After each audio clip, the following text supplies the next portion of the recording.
આજની ધર્મકથા. પ્રણામ.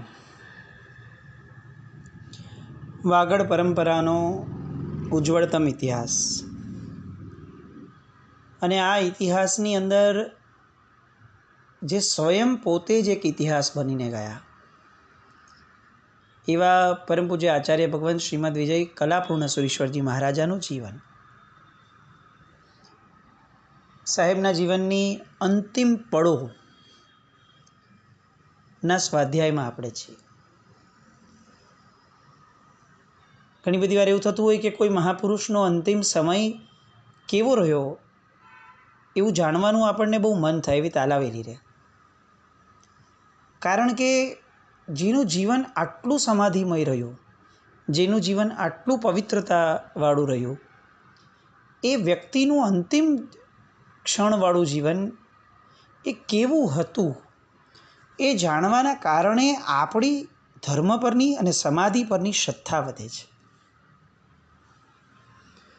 જીવનમાં અસમાધિમાં લઈ જતા કેટલાક પ્રસંગો, એ પ્રસંગોમાં અસમાધિમાં સરી જવાતા સમયે જો નજર સામે આ મહાપુરુષનું અંતિમ ક્ષણનું જીવન આવી જાય તો તરત આપણે અટકી જવાનું મન થાય કે ના ના, આવી સમાધિ જોઈએ છે તો આવું સમાધિમય જીવન જીવવું પડશે. ભગવાન આગળ ઘણી વાર માંગીએ, સમાહિ મરણમ ચ બોહિલા ભવ, પણ સમાધિ મરણ મફતમાં નથી મળતું. સમાધિ મરણ સમાધિમય જીવનની સામે મળે છે. જીવનકાળ દરમિયાન સમાધિ રાખવી નથી તો અંતિમ કાળમાં સમાધિ મળશે એવી અપેક્ષા રાખવાનો કોઈ હક નથી. પૂજ્ય કલાપૂર્ણ સુરેશ્વરજી મહારાજાનું જીવન જોઈએ તો એમ લાગે કે જીવનની એક ક્ષણ એવી નથી કે જે ક્ષણની અંદર અસમાધિ એમના ચિત્તની અંદર પ્રગટી હોય. એક પ્રસંગો આપણે જોયા છે, બહુ વિસ્તારથી સાહેબનું જીવન આપણે જોયું છે, અને કોઈ જગ્યાએ આપણને એવું ન લાગે કે સાહેબ કોઈ અસમાધિમાં રહ્યા હશે. એક નાનકડો ફેઝ પણ એવો નહીં લાઈફનો કે જેની અંદર અસમાધિ એમના માથે ચડી હોય. હક છે આવા વ્યક્તિને અંતિમ સમયની અંદર પરમ સમાધિમય અવસ્થામાં જવાને. કેશવાણાનું એ જિનાલય, અને જિનાલયની અંદરનું અંતિમ ચૈત્યવંદન સાહેબનું. પહેલી વાર એવું થઈ રહ્યું હતું કે મહાત્મા સ્થિર હતા પણ આજુબાજુના મહાત્માઓ એ અસ્થિર થયા અને એ લોકોના હાથ ધ્રુજવા લાગ્યા. પૂજ્ય કલ્પતરુ મહારાજ સાહેબ, પૂજ્ય કલાપ્રભસુરી મહારાજ સાહેબ, આ બધા જ એટલા બધા એ સમયે અંદરની વિષમ પરિસ્થિતિમાં હતા કે ન એક્સપ્રેસ કરી શકાય, ન કંટ્રોલ કરી શકાય અને ન ચેન્જ કરી શકાય. પરિસ્થિતિ ચેન્જ કરવાની શક્તિ નથી. પોતાના અંદરના અસંખ્ય આવેગો, અસંખ્ય અંદરના વિચારો, એ બધાને કંટ્રોલ કરવાની કેપેસિટી નથી. અને કોઈ પણ પ્રકારે અંદરમાં શું ચાલી રહ્યું છે એ કોઈને એક્સપ્રેસ કરવા માટેની કોઈ અનુકૂળતા અથવા કોઈ અંદરની સ્થિતિ જ નથી. સાહેબે તો ચૈત્યવંદન પોતાની મસ્તીથી કર્યું. આ એમનું અંતિમ ચૈત્યવંદન છે, અને કાળ ધર્મના સમય પહેલાંના કેટલાક કલાકો પહેલાંનું ચૈત્યવંદન છે આ. અને એ ચૈત્યવંદન પણ પરમ પ્રસન્નતાપૂર્વક થયું. ત્યાંથી સાહેબને ઉપાશ્રયમાં લાવવામાં આવ્યા. ઉપાશ્રયમાં સાહેબ પધાર્યા પછી જાતે જ ખુરશી ઉપરથી ઊભા થયા, પોતાની પાટ ઉપર ગયા. પોતાની પાટ ઉપર કેટલોક સમય બેઠા. ત્યાર પછીથી પ્રવચન હતું ઉપાશ્રયની અંદરમાં, તો પોતાના સ્થાન ઉપર જઈ અને એમાં પાટને શોભાવી. આપણે કલ્પના કરીએ તો આપણે ધ્રુજી જઈએ કે આ કેવો અંતિમ સમય છે.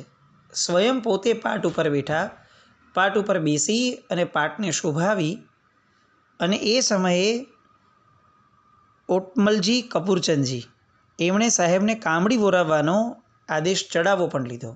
પ્રવચનમાં ચડાવો ચાલતો હશે, સાહેબે ચડાવવામાં સાહેબજીને કામડી બોરાવવાનો લાભ એમણે લીધો. એમણે વાસક્ષેપ કર્યો. કોણ સમજી કે વિચારી શકે કે આવતા એક જ કલાકની અંદર આ મહાપુરુષ એ આ જગતમાંથી વિદાય પામવાના છે? શું પ્રસન્નતા, શું અંતરંગ જીવન, શું બાહ્ય જીવન! આમ કલ્પનાતીત વ્યક્તિત્વ. એ સાહેબના હાથેથી થયેલો અંતિમ વાસક એ ભાગ્યશાળી શ્રી ઓટમલજી કપૂરચંદજી. અને પછીથી બધી જ એ વિધિઓ પૂર્ણ થઈ એટલે સાહેબ પોતાની પાટ ઉપર આવ્યા અને કૌશગ્ય ધ્યાનમાં બેસી ગયા. પોતે જ કોઈ પણ જાતનો બોલવાનો વ્યવહાર કોઈ શિષ્યો સાથે એ સમયે ન રહ્યો. શિષ્યો તલસે છે, તડપે છે કે સાહેબ અરે કંઈ વાત થાય, સાહેબને અંદરમાં કંઈ થાય છે કે નહીં ખબર પડે. પરંતુ આ એકાંત અને અસંગના યોગી જીવ છે અને આવા યોગી જીવોને પોતાની અંતિમ ક્ષણો તો માણવા માટે હોય. આપણી માટે મૃત્યુ એ ભય ઊભું કરનારું છે. એમની માટે ફક્ત અને ફક્ત જાણે કપડાં બદલ્યા હોય એવી સામાન્ય ઘટના હોય. સાહેબ કાળધર્મના સમયની અડધી કલાક પહેલાં પણ ભીતનો ટેકો લીધા વગર સાહેબ ટટ્ટાર ધ્યાનમાં બેસા છે, જાણે પોતાની અંતિમ અવસ્થાની પોતે તૈયારી કરી રહ્યા હોય. બસ આંખ બંધ છે અને સાહેબનું ધ્યાન ચાલુ છે. શિષ્યો આંખ ફાડીને જોઈ રહ્યા છે કે આ શું થઈ રહ્યું છે. પણ ધ્યાન એ એટલું બધું એમની માટે સહજ હતું, આચાર્ય ભગવદ માટે, કે જ્યારે ધ્યાનમાં હોય એ સમયે કોઈ બીજો વિકલ્પ કરવા અથવા સાહેબને ધ્યાનમાંથી વિચલિત કરવાનો પ્રયત્ન સુદ્ધા ન કરી શકે. અને તેમ છતાં પણ પૂજ્ય કુમુદચંદ્ર વિજયજી મહારાજ સાહેબ, એમને ભય લાગ્યો કે ના કંઈક થઈ રહ્યું છે. સાહેબની બાહ્ય મુદ્રા ગમે તેટલી નિશ્ચિંત દેખાતી હોય, સાહેબને અંદરમાં કંઈક થઈ રહ્યું છે. અને એટલે એમણે તરત જ જઈ અને 1 કે 2 વાર સાહેબને હાથ લગાડ્યો. કોઈ જ જાતનો રિસ્પોન્સ નહીં. એમણે જરાક જોરથી હાથ લગાડ્યો સાહેબના હાથ ઉપર, કોઈ રિસ્પોન્સ નહીં. એમણે જરાક સાહેબને હલાવવાનો પ્રયત્ન કર્યો, સાહેબ હલ્યા તો નહીં અને રિસ્પોન્સ પણ નહીં. હવે કુમુદચંદ્ર મહારાજ સાહેબને ભય પેઠો કે આ શું. એટલે તરત જ તાત્કાલિક ધોરણે એમને એમ થયું કે અહીંયાથી ઉચકી અને તરત એમને હું બીજે લઈ જાઉં કે જેના કારણે બીજા બધા મહાત્માઓ એમને શુશ્રૂષા કરી શકે, એમની વ્યાવચ કરી શકે, સુવડાવી શકીએ આપણે એમને પાઠ ઉપર. એટલે એમણે ઉચકવા માટે પ્રયત્ન કર્યો. એ સમયે સાહેબનું વજન ફક્ત 40 kg 40 કિલોનું ટોટલ વજન હતું સાહેબનું. કદાચ આપણે કલ્પના કરીએ તો એમ લાગે કે આ કયો દેહ, રૂના પૂમડા જેવો દેહ, 40 કિલો વજન, પોતાના આયુષ્યથી ઓલમોસ્ટ અડધું વજન. અને છતાં પણ કુમુદચંદ્ર મહારાજ સાહેબ એ 40 કિલો વજનવાળા સાહેબના દેહને ઉચકી ન શક્યા, હલાવી પણ ન શક્યા.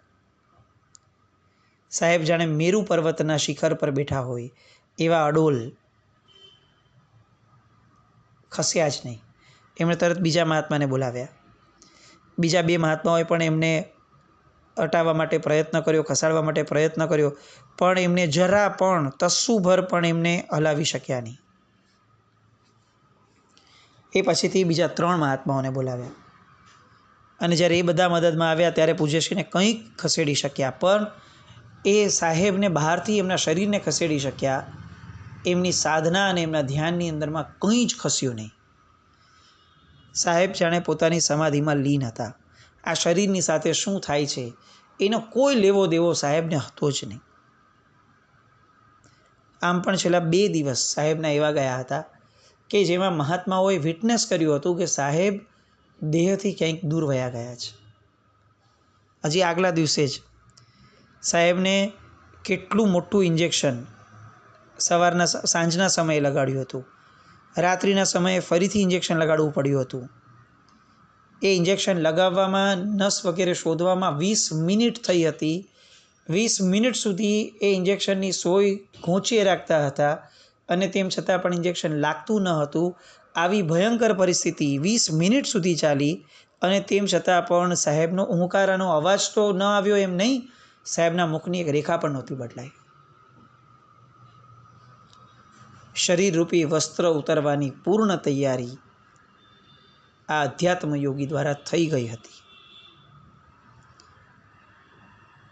સાહેબને જોયા મહાત્માને એવું લાગ્યું કે આપણે શાસ્ત્રોમાં એવું વાંચ્યું છે કે કેવલી ભગવંતો એ જ્યારે પોતાનો અંતિમ સમય આવે છે એવા સમયે શૈલેષીકરણની કેટલીક પ્રક્રિયાઓ કરે છે. એ સાંભળ્યું હતું, એ જોવાનો લાવો તો ક્યારે મળ્યો નથી, પણ એની ઝાંખી એ સાહેબના આ અંતિમ ક્ષણમાં મહાત્માઓ જાણે અનુભવી રહ્યા હતા, એને વિટનેસ કરી શક્યા હતા.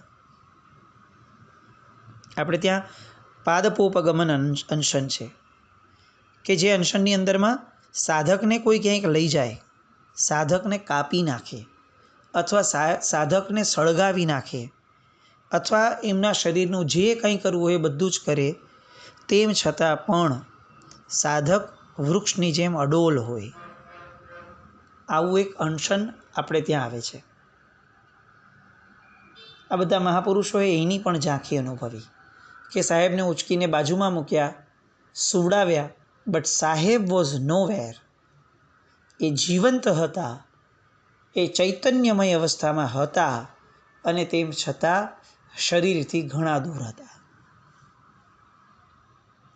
કોઈ બેહોશ અવસ્થા હતી નહીં, કારણ કે જ્યારે જ્યારે આ લોકો એમના હાથ હલાવી અને ટટ્ટાર કરવા મૂકતા ત્યારે ત્યારે પૂજ્યશ્રી એ હાથને કૌસગ્ગ મુદ્રામાં ફરી જોડી દેતા.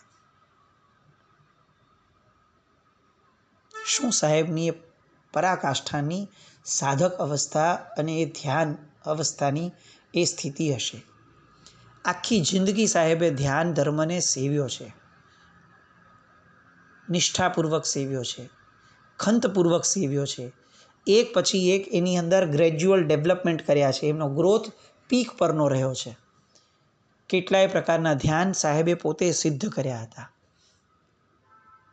અને આજે જ્યારે આ દેહ છોડવાની વાત છે ત્યારે તો જાણે આ બધા જ સિદ્ધ કરેલા ધ્યાન એક સાથે ચિત્તની અંદર પ્રગટ્યા હોય, રેસ લગાડી હોય દરેક ધ્યાન એ રીતે ધ્યાનની અંદર સાહેબ લીન થતા ગયા હતા.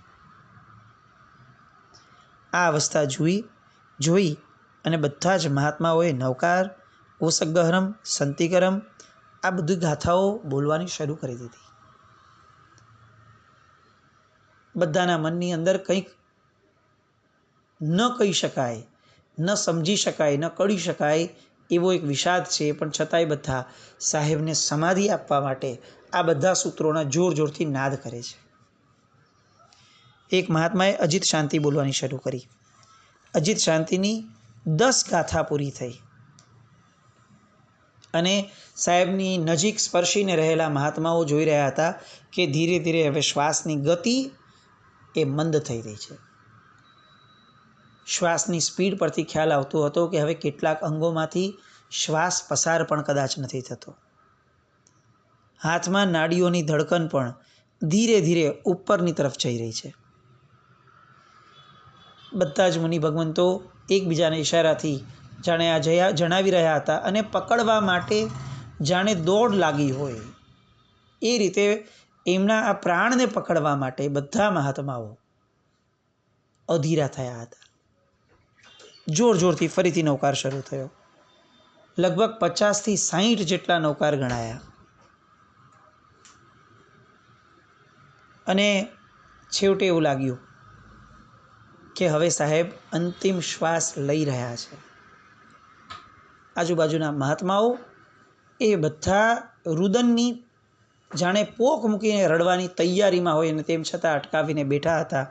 50થી 60 નવકાર ગણી શક્યા એ બહુ મહાન વાત કહી શકાય, પણ સાહેબનો છેલ્લો શ્વાસ સવારનો સમય 7:20 અને એ સમયે પૂર્વ ક્ષિતિજમાંથી જે સૂર્યોદય થયો હતો એ સૂર્યોદયના સમય પછીથી આ બાજુ અધ્યાત્મના મહાસૂર્યનું અસ્તાચલ થયું. શનિવાર મહાસુદ ચોથ ઈસવીસન 16/2/2002, 16th January 2002. પરમાત્માના શાસનનો અધ્યાત્મ સિતારો ખરી પડ્યો અને જાણે ધ્યાન ધર્મનું અસ્તિત્વ ખરી પડ્યું. પૂજ્યશ્રીના ધ્યાન માટેના પ્રયોગો, ધ્યાન માટેની એમની ધારા, ધ્યાન માટેના પુસ્તકો, આ બધું જ જાણે સાહેબ એમની અંતિમ પળોમાં એક સાથે જીવી ગયા. ઉત્તર ભાદ્રપદ નક્ષત્ર એનું 4th ચરણ અને પૂર્વ ક્ષિતિજની અંદરમાં કુંભ લગ્ન જ્યારે ઉદિત હતું એ સમયે સાહેબ કાળ ધર્મ પામ્યા. સમયે પોતાનો ધર્મ અદા કર્યો અને સાહેબ આ જગતને, કે જે જગત આમ પણ એમની માટે ક્યારેય કોઈ મહત્વતા ધરાવ્યું જ નહોતું, એ જગતને અલવિદા કરી અને પોતાના બીજા એક સરસ મજાના ભવની અંદર સાહેબ પ્રગટ થઈ ગયા.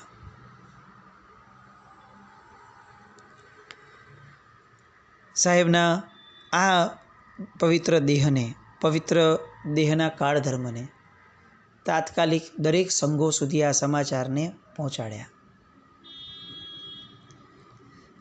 ઘણી કશ્મકશ થઈ, શું કરવું એ સમજાય નહીં. આ બાજુ કેશવાણાનો સંઘ આ સમાચાર સાંભળી પોક મૂકીને રડવા માટે ઉપાશ્રયમાં આવ્યો. જ્યાં જ્યાં સમાચાર પહોંચ્યા ત્યાં ત્યાં ફક્ત એક જ ઉત્તર જાણે મળતો હતો આ સમાચારની સામે, રુદન. પરમાત્માનું શાસન નોંધારું થઈ ગયું હોય એવી પરિસ્થિતિ. એક એવી હસ્તી વિદાય પામી હતી કે જે હસ્તી માટે નિર્વિરોધ શબ્દ જાણે સર્જાયો હતો. પ્રચંડ પુણ્યના સ્વામી, જેમની ઉર્જાઓ, જેમની પવિત્રતાઓ, જેમનો પુણ્યપુંજ કોઈ સાથે સરખાવી શકાય એવો નહીં. આવા પરમ પૂજ્ય અધ્યાત્મ યોગી શ્રી કેશવાણાથી હવે એમના દેહને અગ્નિ સંસ્કાર અહીં કરવો કે સાહેબના સૌથી ગમતા એવા તીર્થ શંખેશ્વરમાં કરવો. જિંદગી આખીમાં વાહનને સ્પર્શ નથી કર્યો દીક્ષા પછી. વચ્ચે પણ એક પ્રસંગ આપણે જોયો તો સાહેબે ઘસીને ના પાડી હતી કે વાહન નહીં. એટલે નક્કી કરનાર મહાત્માઓ માટે પણ આ બહુ જ અઘરો પ્રશ્ન હતો. પણ બધા ભેગા થયા, સંઘો, સમાજ, આગેવાનો. મહાત્માઓમાં તો સૂઝબૂઝ પણ નહોતી. એ સમયે કોઈ વિચારણાનું સ્તર જ ન હતું. એટલા બધા રઘવાયા થયા હતા સાહેબજીના વિરહમાં કે કોઈ પણ નિર્ણય લેવાની શક્તિ કદાચ એ લોકોમાં બચી જ ન હતી. બધાએ ભેગા થઈને નક્કી કર્યું કે નહીં, સાહેબનો દેહ શંખેશ્વર લઈ જશું અને શંખેશ્વરમાં અગ્નિદાહ કરશું. અને એ સમયે શંખેશ્વરની અંદર પૂજ્યશ્રીના દેહને લઈ જવામાં આવ્યો અને ત્યાંથી અનેક લોકોની હાજરીની અંદર સાહેબને અગ્નિદાહ આપવામાં આવ્યો. સાહેબને કેશવાણાથી શંખેશ્વર એક ટ્રકની અંદર લઈ જવામાં આવ્યા હતા.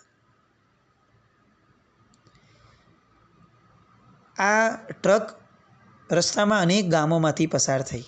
ભીનમાલ, જાલોર, ક્યાંક રાતના 12 વાગ્યા હતા, ક્યાંક રાતના 1 વાગ્યા હતા અને ક્યાંક રાતના 2 વાગ્યા હતા.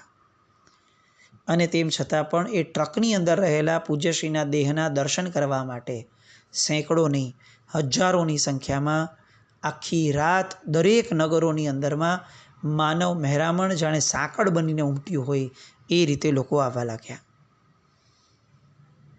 કોણ કલ્પના કરી શકે રાત્રે 1 વાગે, રાત્રે 2 વાગે આટલું બધું માનવ મહેરામણ કોઈ એક વ્યક્તિના દર્શન માટે પાગલ થાય? એ દર્શાવે છે કે એ વ્યક્તિ આ જગતમાં જીવીને નહીં, આ જગતને જીતીને ગયા છે. ક્યારેય કોઈએ આવો દ્રશ્ય જોયું નહીં હશે. આવું આ દ્રશ્ય 2 દિવસ થયા સાહેબના કાળધર્મ પામ્યા પછીથી બે દિવસ વહી ગયા હતા, કારણ કે છેક કેશવાણાથી શંખેશ્વર આવવું, શંખેશ્વરની અંદર દર્શન માટે રાખવા અને ત્યારબાદ અગ્નિ સંસ્કારની આ બધી વિધિઓમાં જવું.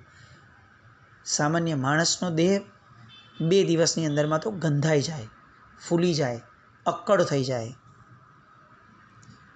પણ આ દ્રશ્યના જે સાક્ષી બન્યા છે એ બધા જ આ વસ્તુમાં સખત પોતાનો આ ચમત્કાર વર્ણવી શકે કે 2 દિવસ પછી પણ સાહેબના દેહને એઝ ઇટ ઇઝ એ જ કાંતિ સાથે જોયો છે. એક અંગ પણ સાહેબના દેહનું સ્ટીફ નહોતું થયું, અક્કડ નહોતું થયું. આ બહુ જ મોટું આશ્ચર્ય. ક્યાંય કોઈ દેહમાંથી ફૂલી જવાનો, ગંધ આવવાનો કોઈ સિંગલ પણ આવો પ્રસંગ નહીં. સાહેબનો એ અગ્નિદાહ, એ પ્રસંગ ત્યાં થયો. અનેક લોકો, એમના ભાવો, અનેક લોકોની ભક્તિ, અનેક લોકોની સાહેબને જોવા માત્રથી આનંદ પામી જવાવાળી વૃત્તિ, એ ઘણી બધી ભાવનાઓનો પણ જાણે એ દિવસે અગ્નિદાહ થયો. કચ્છ ફતેહગઢવાળા હાલ અમદાવાદ એવા હિતેશભાઈ ગઢેચા, એમણે 1.5 કરોડની બોલી, ઉત્સાહપૂર્વક બોલી અને અગ્નિદાહ આપ્યો. પણ આ અગ્નિદાહ આપનારને પણ એ સમયે સન્મતિ સૂજી, કદાચ આ ગુરુ ભગવંતના પ્રભાવે, કે એમની સામે જેટલા લોકો અગ્નિદાહના ચડાવા બોલતા હતા એ બધા જ લોકોને પણ એમણે ભેગા કર્યા અને બધા ભેગા થઈ અને બધાએ અગ્નિદાહ આપ્યો. જે વ્યક્તિનું જીવન મૈત્રી ભાવમાં ગયું હોય એ વ્યક્તિના જીવનમાં એમની નજીક આવનાર વ્યક્તિ એ મૈત્રી ભાવને ન પામે તો જ આશ્ચર્ય. સાહેબની ઉર્જાઓ, સાહેબની ઓરાઓ આ જગતમાંથી વિદાય પામી. આ જગતના વાયુમંડળની અંદરમાં સાહેબ વિખેરાયા. પણ લોકોના હૃદયમાંથી કદાચ આટલા વર્ષે પણ સાહેબનો એક કણ માટે પણ વિખરાવાની કોઈ શક્યતા આજે પણ નથી દેખાતી અને કદાચ સેંકડો વર્ષો પછી પણ નહીં થાય.